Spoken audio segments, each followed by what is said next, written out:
एरी बोले कागवा बड़ेरी बोले कागवा जागा हमरे राजा हो ननद के लैगे चोरवा। जागा हमरे राजा हो ननद के लैगे चोरवा। बड़ेरी बोले कागवा बड़ेरी बोले कागवा जागा हमरे राजा हो ननद के लैगे चोरवा। जागा हमरे राजा हो ननद के लैगे चोरवा।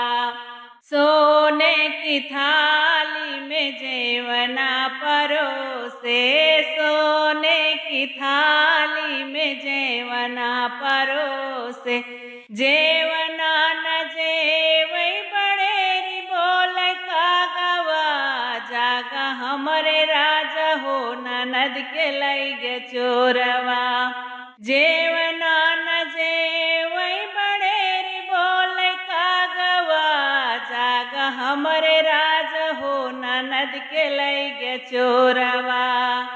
बड़ेरी बोले कागवा बड़ेरी बोले कागवा जागा हमरे राजा हो ननद के लैगे चोरवा।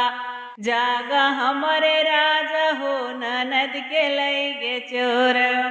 झाझरे गेड़ुआ गंगा जल पानिया झाझरे गेड़ुआ गंगा जल पानिया गेड़ुला न घूटे बड़ेरी बोले कागवा जागा हमरे राजा हो ननद के लैगे चोरवा।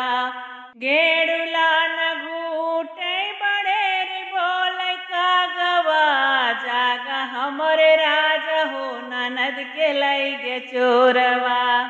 बड़ेरी बोले कागवा बड़ेरी बोले कागवा जागा हमरे राजा हो ननद के लैगे चोरवा।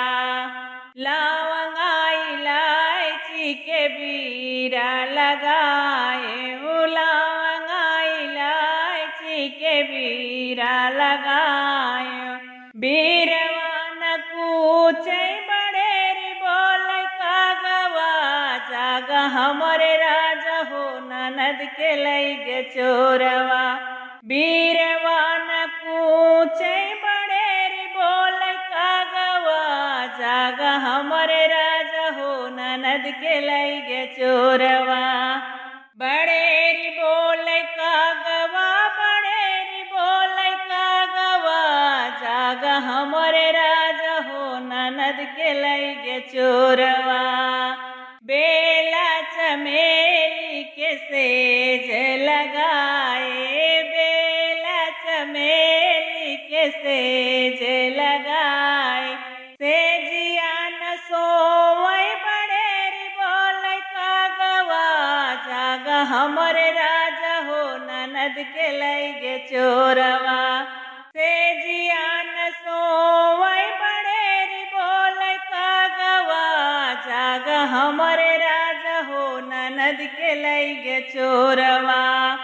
बड़ेरी बोले कागवा बड़ेरी बोले कागवा जागा हमरे बालमा ननद के लैगे चोरवा।